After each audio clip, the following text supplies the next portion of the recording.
저는 이 시간 실패의 밤을 지나 회복의 아침으로, 실패의 밤을 지나 회복의 아침으로 라는 제목으로 하나님 말씀을 증거하려고 합니다. 한 해를 마무리하는 시점입니다.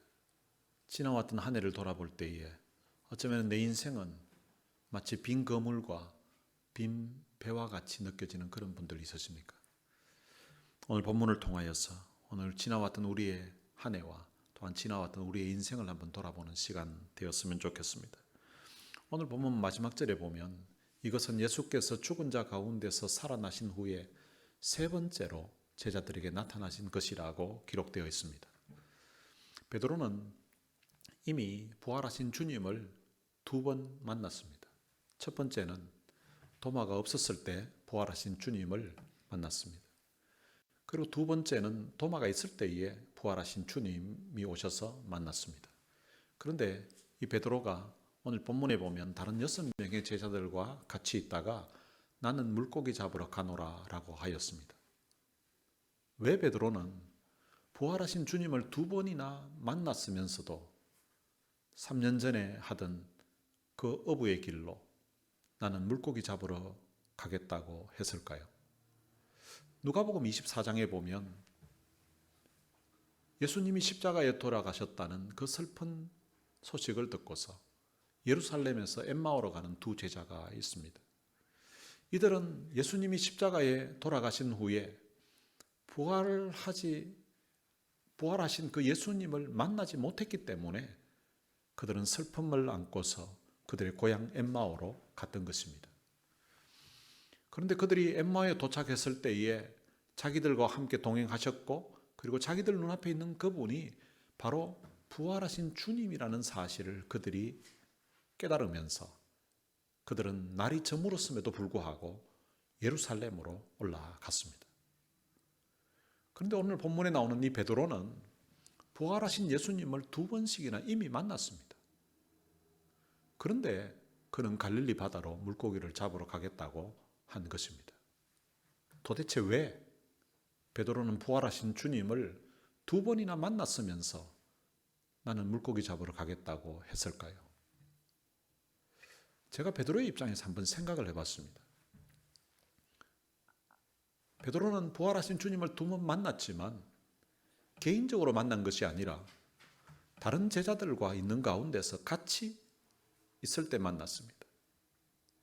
만약 주님이 베드로에게 개인적으로 야 베드로 너 어떻게 임마 뭐 이 말은 알겠지만 너 어떻게 날 모른다고 그렇게 부인할 수가 있냐고 배은망덕한 놈 이런 식으로 주님이 말씀하셨다면 그러면 그때라도 주님 앞에 무릎을 꿇고 주님 잘못했습니다. 저도 아마 제정신이 아니었던 것 같아요. 제가 왜 그랬는지 모르겠습니다. 하면서 주님 앞에 용서를 구하고 회개했으면 새 출발할 수 있었을 것입니다. 그런데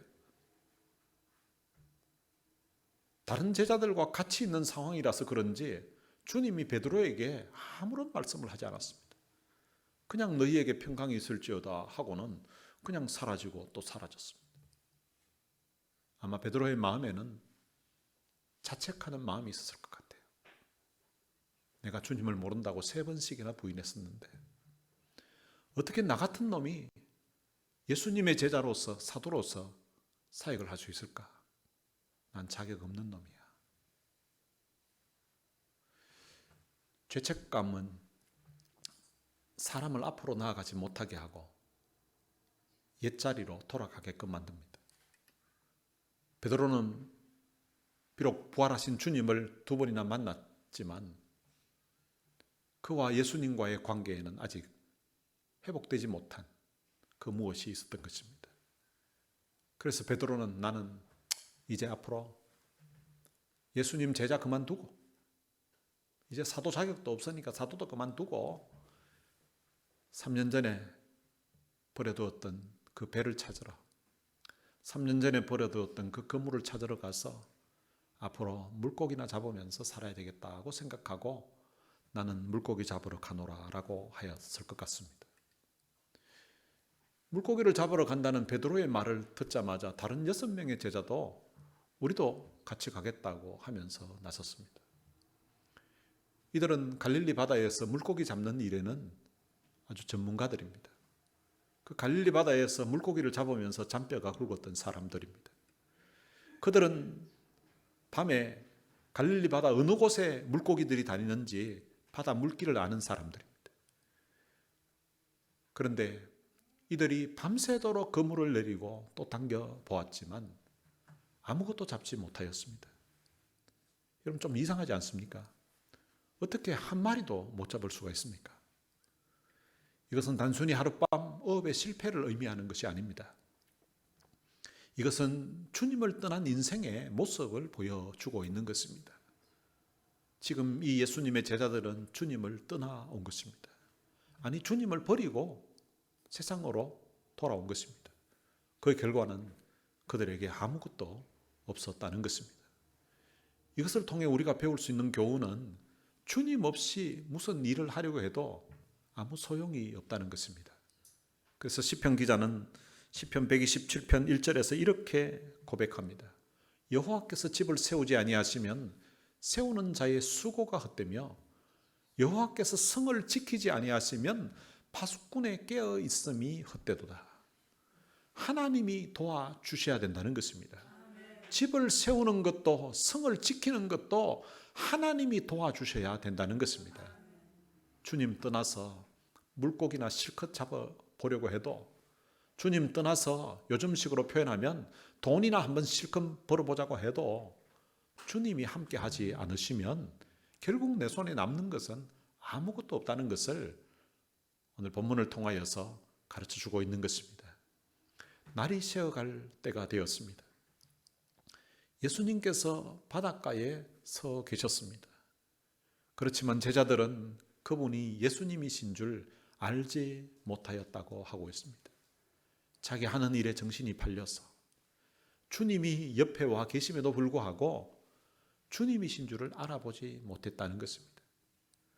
주님이 그들에게 물으셨습니다. 얘들아, 너희에게 고기가 있느냐?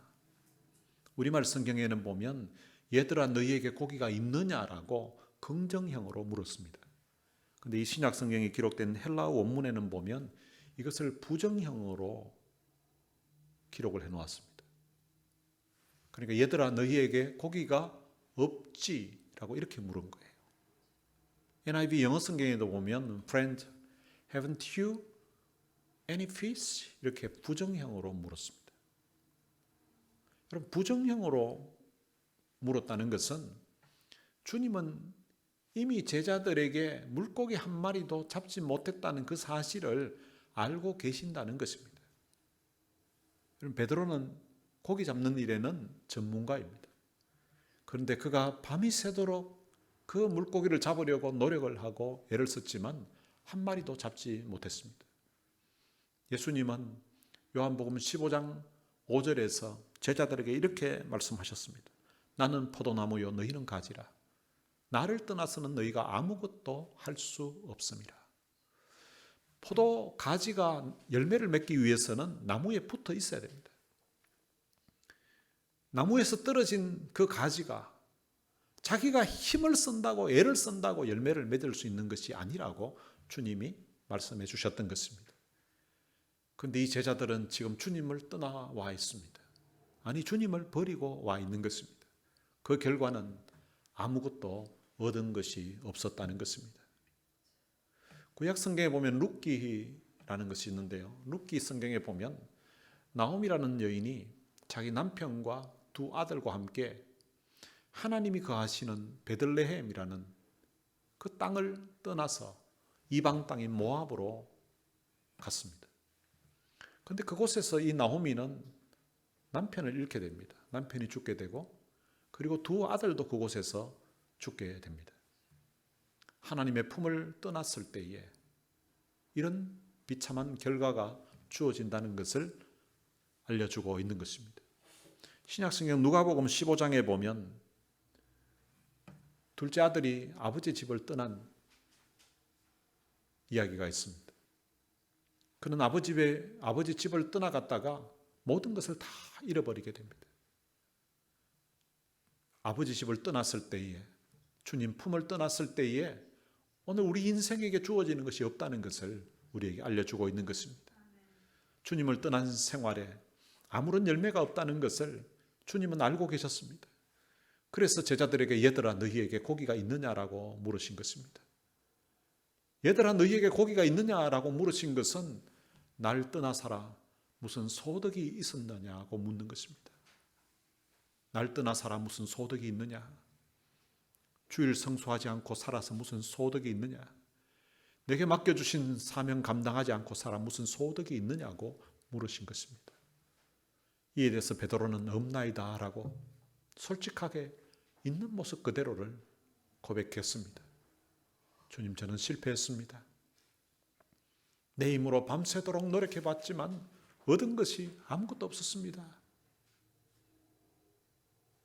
이런 철저한 자기 고백이 주님 앞에 있을 때에 주님이 역사해 주실 수가 있는 것입니다. 주님은 그들에게 말씀하셨습니다. 그물을 배 오른편에 던지라. 그리하면 잡으리라. 여러분, 배 오른편과 왼편 간의 그 거리가 얼마나 될까요? 요즘처럼 그 배가 크지 않았을 거 아니겠습니까? 그러면 이 배 폭이라고 해봐야 좁으면 2m고 넓어봐야 한 3m 정도 될 것 같아요. 이 제자들이 밤새도록 이쪽 저쪽 다 안 던져 보았겠습니까? 이렇게 이야기할 수도 있습니다. 우리가 밤새도록 이쪽 저쪽 안 던져 본 곳이 없습니다. 그리고 오른쪽이나 왼쪽이나 거기가 거기입니다. 이렇게 반문할 수도 있었을 것 같은데 이 제자들은 그 말씀에 순종했습니다. 자신의 경험, 자신의 상식을 내려놓고 말씀에 순종하여서 그물을 내렸습니다. 그랬더니 놀라운 일이 벌어졌습니다. 물고기가 많아 그물을 들 수가 없을 정도가 되었다는 것입니다. 여러분, 밤새도록 그물을 내리고 당기고 했는데 피레미 한 마리 잡히지 않았는데, 그런데 말씀하시는 그분의 말씀에 순종해서 그물을 내렸더니 엄청난 물고기, 그물을 들 수 없을 정도로 잡혔다는 것입니다. 내 생각의 왼편을 접고 주님이 말씀하시는 오른편에 그물을 던지는 것, 그것이 바로 순종이라는 것입니다. 기적은 내 생각을 접고 주님의 말씀에 순종할 때에 일어나는 것입니다. 요한은 이 놀라운 광경을 보자마자 깨달았습니다. 이 상황이 3년 전에 처음 주님을 만났던 그날과 너무 상황이 비슷한 거예요. 그날도 밤새도록 자기들이 애를 썼는데 얻은 것이 없었는데, 그런데 그때 주님이 깊은 데로 가서 그물을 내려 고기를 잡으라고 했을 때에 자기들의 상식으로는 다 던져본 것이고, 지금 그 시간에는 깊은 곳에 고기가 있을 시간이 아닌데 그분 말씀에 순종하여서 그물을 깊은 곳에 내렸을 때에 2배에 가득하게 차는 그런 놀라운 상황이 벌어졌었거든요. 요한은 3년 전에 있었던 그 생각이 아마 바로 났던 것 같습니다. 그렇다면 지금 바닷가에서 말씀하고 계신 저분이 바로 주님이시겠구나라는 생각이 들은 거예요. 그래서 고개를 돌려서 말씀하시는 분 쪽을 보니까 바로 주님이었습니다. 그래서 요한은 주님이시라, 주님이시라고 외쳤던 것입니다. 여러분들이 가지고 있는 그 성경책에 주님이시라는 그 글 밑에 빨간 줄을 쳐놓으시고 이 말씀을 음미해 보시기를 바랍니다. 여러분들의 삶에 생각지도 못했던 좋은 일이 발생했을 때에 주님이시라, 간절히 기도했던 그 기도 제목이 응답되었을 때에 주님이시라, 여러분들의 삶에 참 감사한 일이 있을 때에 그때마다 주님이시라는 고백이 있게 되시기를 바랍니다. 요한이 주님이시라고 했을 때에 그 소리를 듣자마자 가장 민감하게 반응했던 사람은 베드로였습니다. 베드로는 주님이시라는 그 말을 듣자마자 겉옷을 두르고 바다로 뛰어내렸습니다. 여러분, 베드로가 있었던 그 배의 위치와 그리고 주님이 있는 그 바닷가까지 거리가 오늘 본문에 보면 50칸쯤 되었다고 기록되어 있습니다. 이 오식한점 되는 게 거리가 어느 정도 되는가 하면 약 한 90m 정도 됩니다. 90에서 91m 정도. 보통 수영을 하려고 하면 겉옷을 입고 있다가도 겉옷을 벗고 수영을 해야 제대로 할 수가 있습니다. 그런데 베드로는 겉옷을 벗고 있다가 오히려 겉옷을 두른 후에 바다로 뛰어내렸습니다. 왜 베드로는 수영하기에 불편할 건데 겉옷을 두르고 바다에 뛰어내렸을까요? 그 당시 유대인들은 존경하는 분 앞에 갈 때에 벗은 채로 가지 않았다고 합니다. 존경하는 분 앞에 갈 때에 예의를 갖추기 위해서 겉옷을 두르고 갔다고 합니다. 베드로는 비록 자기가 탈선해서 주님 모른다고 부인도 해서 이렇게 멀리 떨어져 와 있지만 그래도 주님을 향한 사랑하는 마음과 존경하는 마음이 있어서 그 주님께 예의를 갖추기 위해서 겉옷을 두르고 나갔을 것 같습니다. 바닷가에 서 계신 분이 주님이라는 사실을 알게 된 베드로는 주님께 빨리 가고 싶었습니다. 그런데 그가 타고 있는 이 배가 주님께로 가는 그 속도가 너무 느렸던 것입니다. 그래서 베드로는 바다에 그냥 뛰어내립니다. 왜냐하면 배가 육지에 닿을 때까지 기다릴 수가 없었던 것입니다.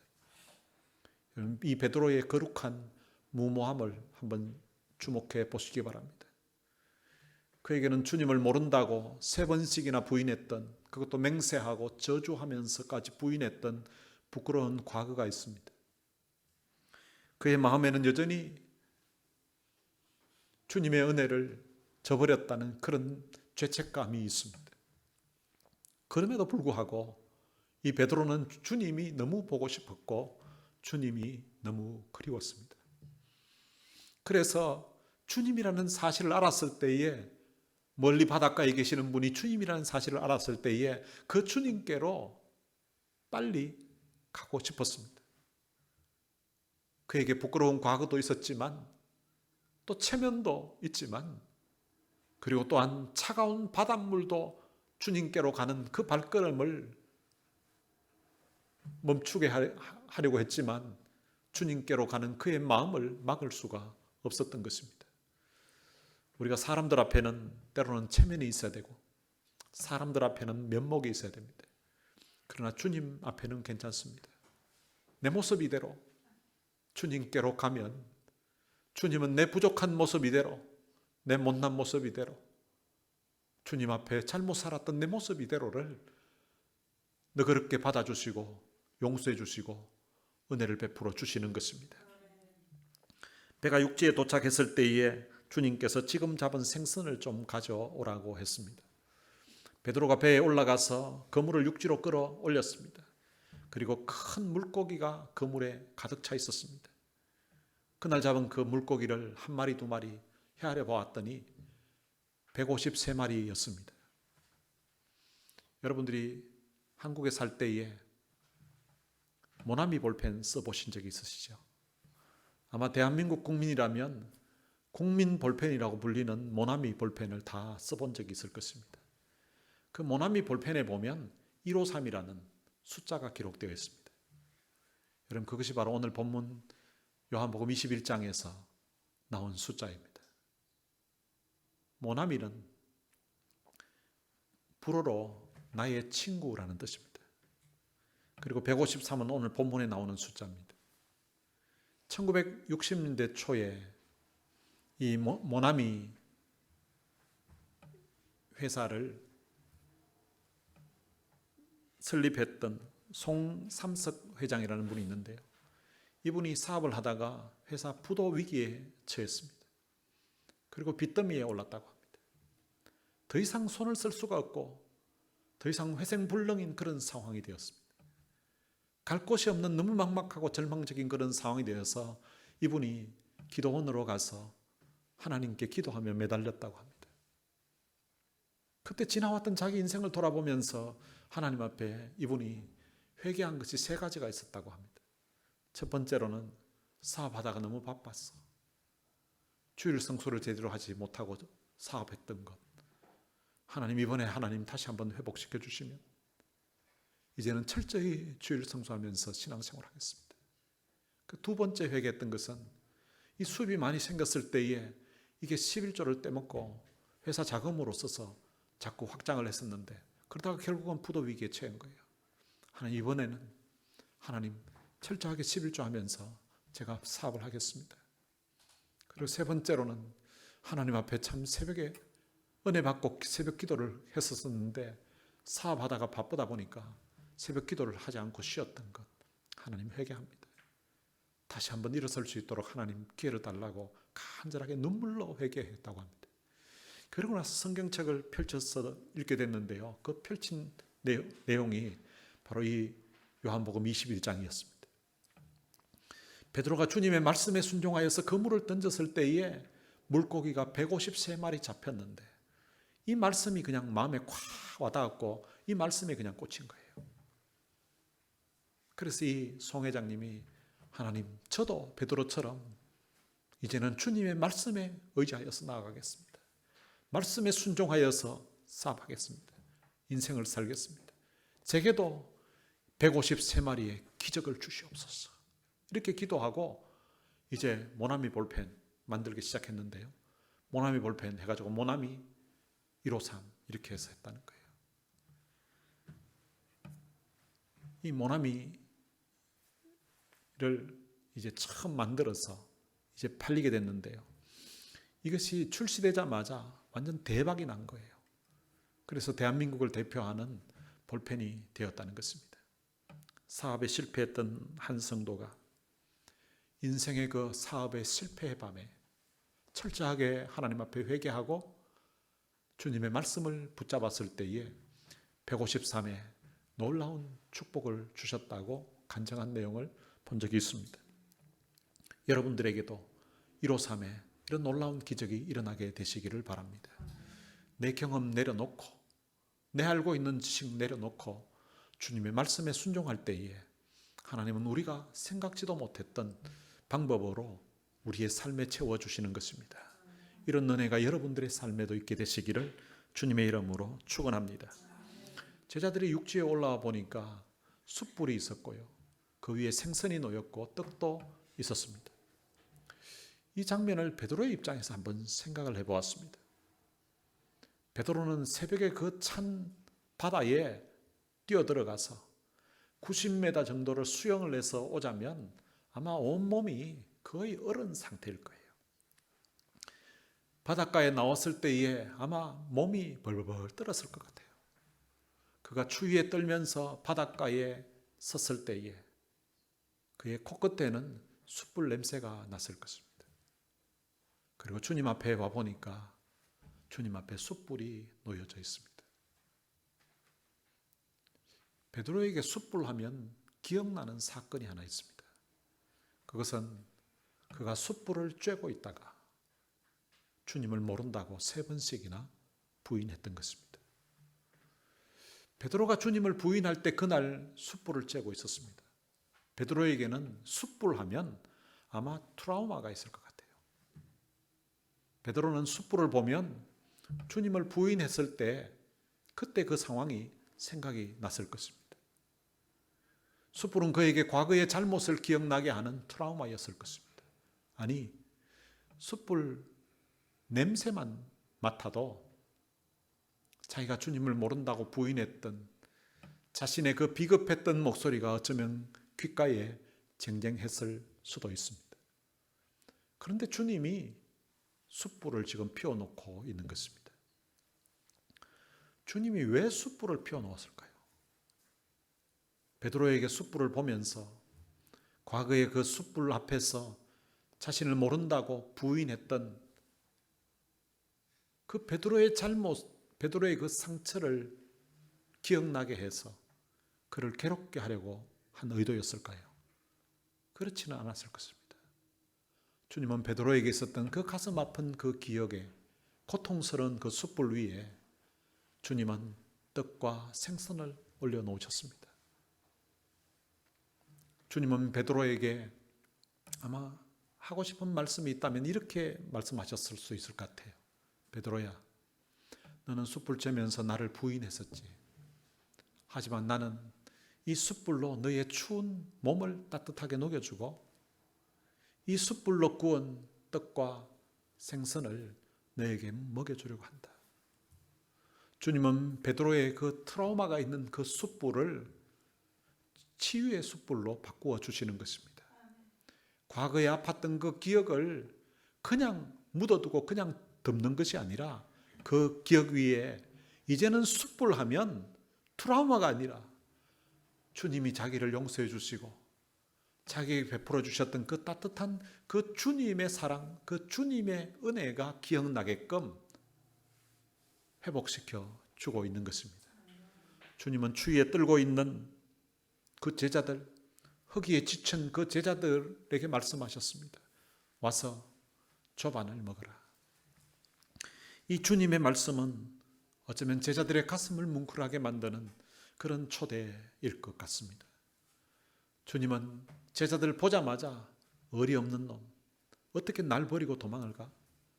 어리 없는 놈, 어떻게 부활한 나를 만났음에도 불구하고 어떻게 3년 전에 버려두었던 배를 찾으러 3년 전에 버려두었던 그물 찾으러 여기까지 왔어? 베드로, 너 어떻게 날 모른다고 그렇게 3번씩이나 부인해? 이렇게 주님은 따져 묻지 않았습니다. 책망하지 않았습니다. 주님은 그들에게 그저 와서 조반을 먹으라고 하신 것입니다. 우리 식으로 생각하면 야, 같이 밥 먹자라고 하신 거예요. 주님은 제자들이 죄책감으로 괴로워하고 있다는 것을 다 알고 계셨습니다. 그리고 제자들이 밤새 추위와 그리고 또한 배고픔에 시달렸다는 사실도 알고 계셨습니다. 제자들은 주님 가까이 다가갔을 때에 자신들의 추운 몸 녹여주시려고 숯불 피워놓고 자신들의 허기진 그 배 채워주시려고 떡 구워놓고 생선 구워놓고 기다리고 계시는 주님의 얼굴과 주님의 눈빛을 보면서 자기들의 잘못을 주님이 다 용서해 주셨다는 사실을 아마 느낄 수 있었을 것입니다. 숯불에 얼어 있었던 그들의 몸이 녹듯이 얘들아 와서 조반을 먹으라고 하시는 주님의 말씀을 듣고 그들의 얼어붙었던 마음도 녹았을 것이라고 생각합니다. 추위에 떨고 있는 사람들에게는 따뜻한 불이 그들에게는 복음이 될 수 있습니다. 배고픈 사람들에게는 한 끼 식사가 그들에게는 사랑인 것입니다. 주님은 숯불 피워놓고 생선과 떡을 구워놓고 친히 그것을 가져다가 또한 제자들에게 주셨습니다. 제자들이 주님이신 줄 아는 거로 당신이 누구냐고 감히 묻는 자가 없었다고 기록하고 있습니다. 제자들은 숯불을 쬐면서 떡을 떼어주시는 그 주님의 얼굴과 주님의 눈빛 그리고 주님의 손에 난 못자국을 보았을 것입니다. 어쩌면 제자들은 주님이 주신 그 떡을 받아들고 주님이 주신 그 생선을 받아들고 숯불에 둘러앉아서 그 아침 식사를 할 때에 아마 그들 눈에 눈물이 고였을 것 같아요. 탈선한 제자들을 찾아서 배은망덕한 그 제자들을 찾아서 추운 몸 녹여주시려고 허기진 배 채워주시려고 찬바람 부는 갈릴리 바다 비린내 나는 그 갈릴리 바다를 찾아오신 그 주님의 사랑이 너무 고마워서 주님의 사랑이 너무 감격해서 어쩌면 그 아침을 눈물로 먹었을 것 같습니다. 우리 주님은 이런 분입니다. 때로는 우리가 실패하고 넘어졌을 때에 세상은 우리를 손가락질하고 비난을 하지만 그러나 주님은 찾아오셔서 숯불 피워놓고 떡 구워놓고 생선 구워놓고 기다리시는 분, 그분이 바로 우리 주님이십니다. 그리고 우리들에게 많이 힘들었지 와서 먹고 힘내라고 하시는 분, 그분이 바로 우리 주님이십니다. 구약에도 이와 비슷한 상황이 있는데요. 엘리야 선지자가 너무 낙심이 되어서 로뎀나무 아래에서 하나님 차라리 나를 죽여달라고 죽고 싶다는 고백을 합니다. 그때 하나님은 천사를 보내서 숯불에 구운 떡과 물을 주셨던 분, 그분이 바로 우리 하나님이십니다. 이 시간 주님이 여러분들에게 차려주시는 이 말씀의 밥상, 주님이 여러분들에게 주시는 이 은혜의 밥상을 통하여서 여러분들의 지친 영혼이 새 힘을 얻게 되는 그런 역사가 있게 되시기를 주님의 이름으로 축원합니다. 오늘 본문 이후에 보면 우리가 너무나 더 잘 알고 있는 예수님께서 베드로에게 요한의 아들 시몬아, 내가 이 사람들보다 나를 더 사랑하느냐고 물으시는 주님의 질문이 나옵니다. 우리는 종종 그 질문만 생각하고 그 전에 있었던 오늘 본문의 아침 식사를 준비해서 제자들에게 주시는 이 상황을 별로 중요하게 생각하지 않고 지날 때가 있습니다. 주님은 베드로에게 사명을 주시기 전에 먼저 그의 얼어붙은 몸을 녹여주셨습니다. 주님은 베드로에게 일을 시키기 전에 먼저 허기진 배를 채워주셨습니다. 오늘 이 시간 여러분들의 인생의 빈 배에, 여러분들의 인생의 빈 그물에 찾아오신 그 주님을 만나보시기를 바랍니다. 내 힘으로 하려고 하다가 실패했던 그 자리, 내 부끄러운 과거가 있는 그 숯불의 자리, 그 자리에 주님이 찾아오셔서 오늘 우리 인생의 실패의 밤이 주님의 그 따뜻한 사랑으로 인하여서 회복의 아침을 맞이하게 되는 그런 역사가 여러분들의 삶에도 있게 되시기를 주님의 이름으로 축원합니다.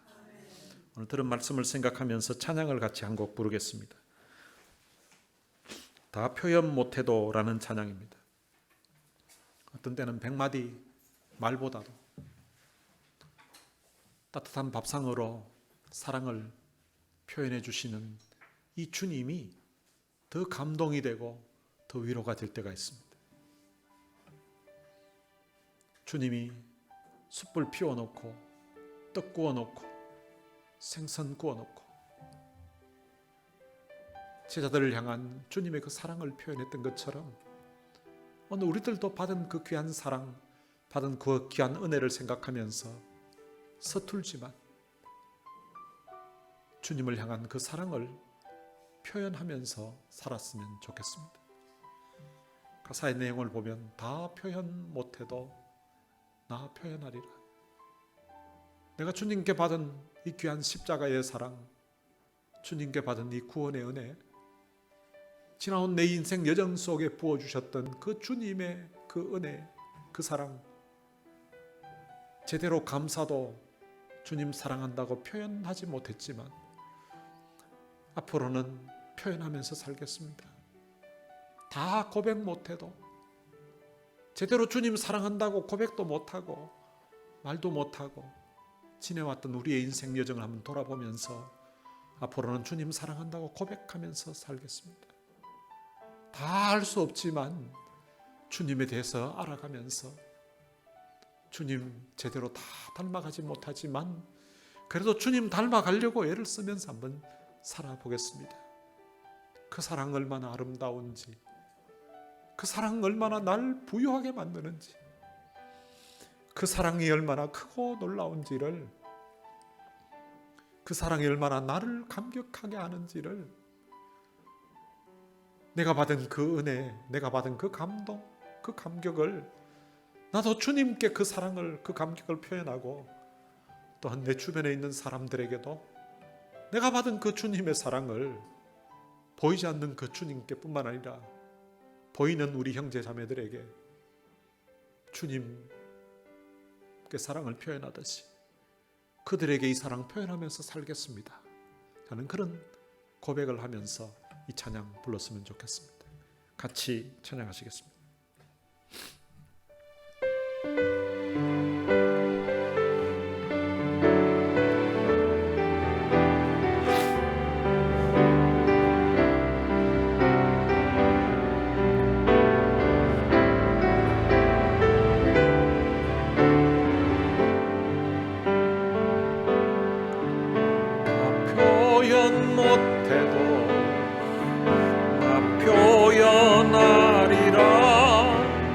다 고백 못해도 나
표현 못해도 나 표현하리라.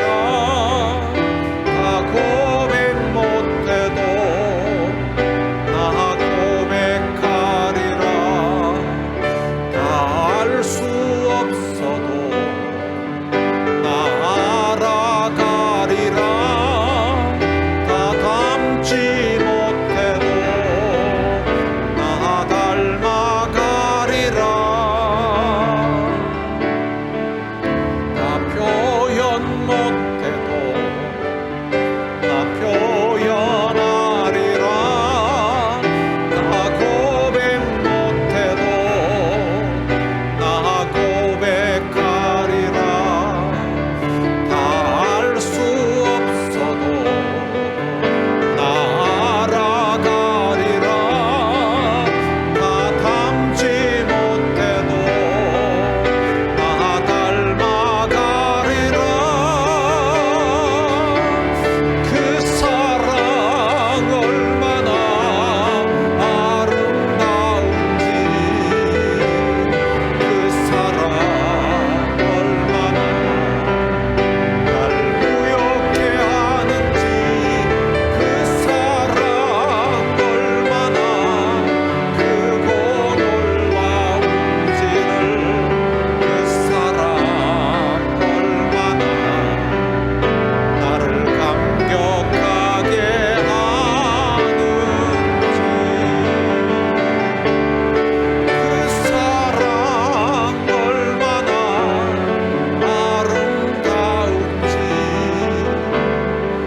사랑 얼마나 날 부욕해 하는지, 그 사랑 얼마나 크고 놀라운지를, 그 사랑 얼마나 나를 감격하게 하는지, 그 사랑 얼마나 아름다운지, 그 사랑 얼마나 날 부욕해 하는지, 그 사랑 얼마나 크고 놀라운지를, 그 사랑 얼마나 나를 감격하게 하는지, 그 사랑 얼마나 아름다운지, 그 사랑 얼마나 날 부욕해 하는지, 그 사랑 얼마나 크고 놀라운지를, 그 사랑 얼마나 나를 감격하게 하는지.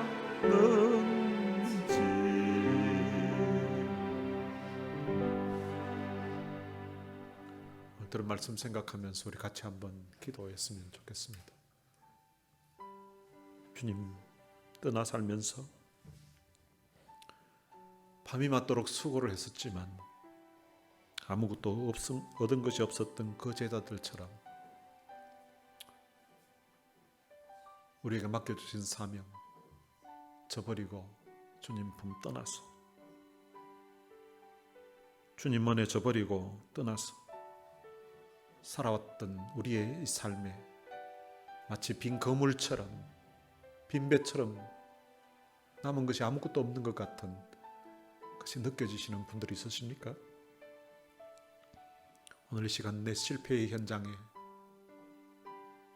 찾아오셔서 우리의 마음을, 상처를 어루만져 주시고 우리에게 다시금 회복을 주시려고 찾아오신 그 주님을 한번 만나보시기를 바랍니다. 내 생각, 내 고집, 내 노력의 왼편을 다 접고 이제는 주님 말씀에 순종하면서 살겠다고 결단했던 모나미 그 회장처럼 오늘 나도 이제는 주님 말씀대로 순종하면서 오늘부터 한번 살아보겠습니다 라는 그런 다짐, 그런 결단이 오늘 여러분들에게 있게 되시기를 바랍니다. 숯불 피워놓고 떡 구워놓고 생선 구워놓고 와서 조반을 먹으라고 하시는 그 주님의 위로의 음성이 오늘 여러분들에게 들려지게 되시기를 바랍니다. 오늘 들은 말씀 생각하면서 말씀 들을 때 여러분들에게 와닿았던 말씀 있으면 그 말씀 붙들고 이 시간 우리 다 같이 통성으로 기도하시겠습니다. 살아계신 하나님 아버지, 은혜를 감사합니다. 부활하신 주님을 만났음에도 불구하고 3년 전에 버려두었던 배를 찾으러, 3년 전에 버려두었던 그물을 찾으러 갈릴리 바다로 내려갔던 학선한 제자들을 찾아서 찬바람 부는 갈릴리 바다에 찾아오고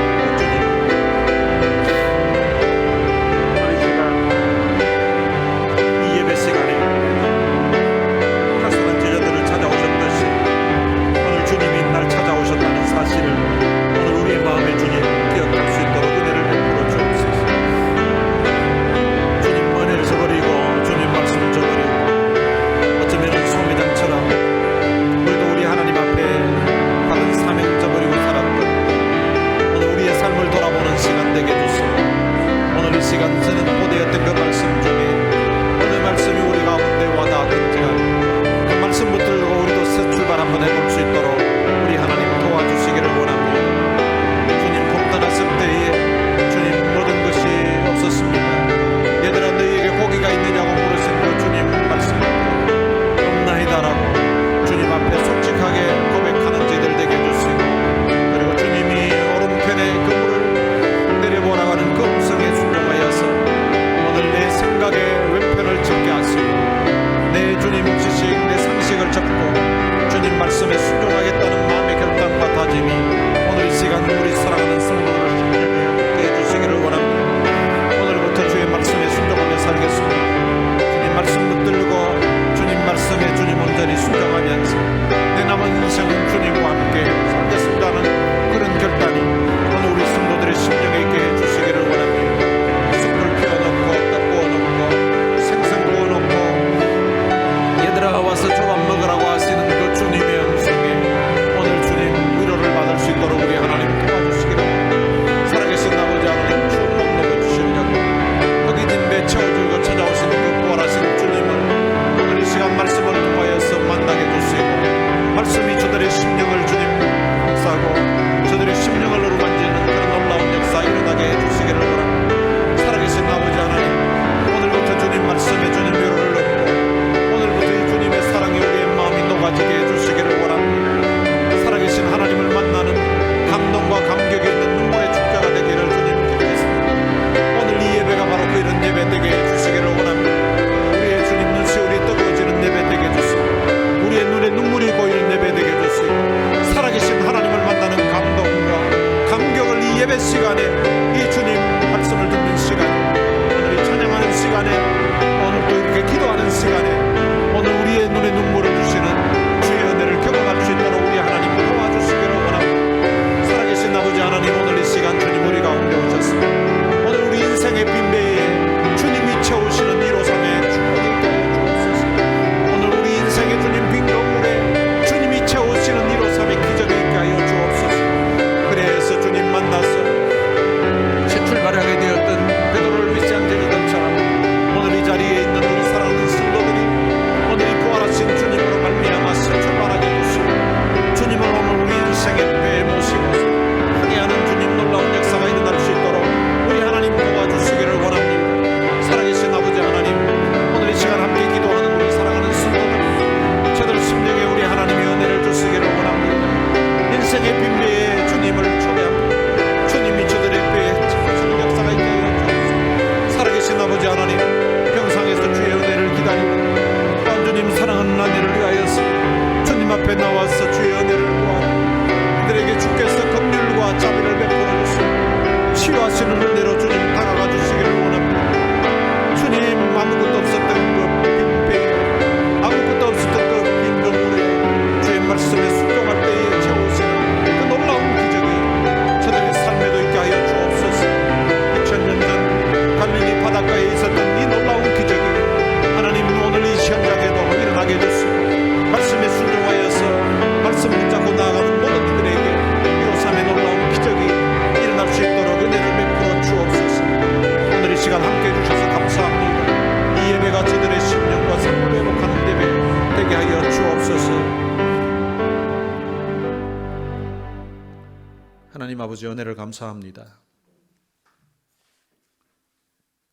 주님을 버리고 도망을 치고 부활하신 주님 만났음에도 불구하고 3년 전에 버려두었던 배와 그물을 찾으러 갈릴리 바다로 내려갔던 탈선한 제자 베드로를 찾아서 배은망덕한 제자 베드로를 찾아서 찬바람 부는 갈릴리 바다에 찾아오셨던 그 주님, 비린내 나는 그 갈릴리 바다에 찾아오셨던 주님, 그 주님의 은혜를 진심으로 감사합니다.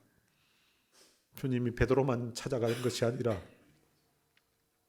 2000년 후에 어쩌면 주님 없이 살다가 주님 떠나 살다가 남은 것이라고는 빈 배와 빈 그물밖에 없는 저희들의 인생에 이 시간 말씀을 통하여서 찾아와 주신 것 참으로 감사합니다.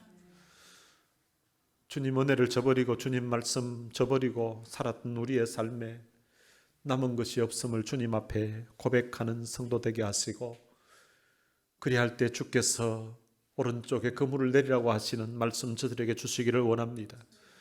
오늘 우리의 인생 살아왔던 경험, 우리의 지식, 상식 다 접고 주님이 말씀하시는 그 오른편에 주님 말씀에 순종하는 그물을 내릴 수 있게 하시고, 이제는 남은 삶을 내 고집대로 내 생각대로 사는 것이 아니라 주의 말씀대로 살아가는 저희들 될 수 있도록 은혜를 베풀어 주옵소서. 주의 말씀대로 순종하며 살아갈 때에 153마리 놀라운 축복이 베드로뿐만 아니라 오늘 이 자리에 이 말씀 듣고 주의 말씀대로 순종하려고 하는 모든 이들에게 동일한 은혜가 있게 하여 주옵소서. 와서 조밥 먹으라고 하셨던 그 주님의 음성이 또한 저들에게 추운 몸 녹여주시고 허기진 배 채워주시는 따뜻한 사랑으로 저들의 마음에 다가가 주시고 저들 마음을 어루만져 주시고 상처를 어루만져 주시고 회복시켜 주셔서 다시 주님을 위해서 새롭게 한번 결단하고 살아볼 수 있도록 은혜를 베풀어 주옵소서. 우리 주 예수 그리스도의 은혜와 하나님의 무한하신 사랑과 성령님의 위로교통 충만하심이 주님의 말씀을 우리의 마음에 새기고서